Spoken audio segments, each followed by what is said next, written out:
গ্রেপ্তারের ১.৫ বছর পর জামিনে কারামুক্ত হয়েছেন ঠাকুরগাঁও ২ আসনের সাবেক সংসদ সদস্য ও আওয়ামী লীগ নেতা দবিরুল ইসলাম।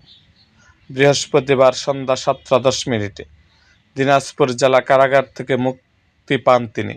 এর আগে একই দিন তার জামিন মঞ্জুর করেন ঠাকুরগাঁওয়ের একটি আদালত।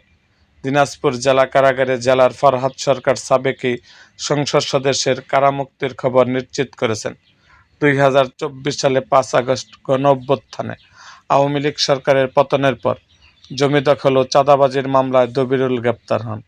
একই মামলায় তার ছেলে এবং ওই আসনের সাবেক সংসদ সদস্য মাজারুল ইসলাম সুজনও গ্রেপ্তার হয়েছিল। তিনি এখনও দিনাজপুরের কারাগারেই আছেন। দবিরুলের পরিবারের সদস্যরা জানান, দীর্ঘদিন কারাবন্দী থাকায় তিনি অসুস্থ হয়ে পড়েছেন। তাকে উন্নত চিকিৎসার জন্য ঢাকায় নেওয়া হয়েছে।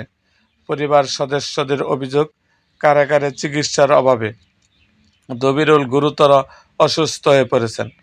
তার হাঁটাচলা করার শক্তিটুকু নেই।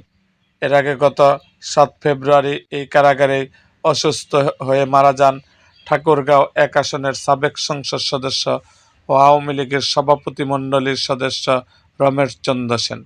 এরকম আরও ভিডিও পেতে এবং রাজনৈতিক অঙ্গনের নানা ঘটনা ও ইতিহাস জানতে আমাদের মুক্তাগাছার ইতিহাস মিডিয়া ইউটিউব চ্যানেলটিকে সাবস্ক্রাইব করুন এবং পাশে থাকা বেল আইকনটি বাজিয়ে দিন।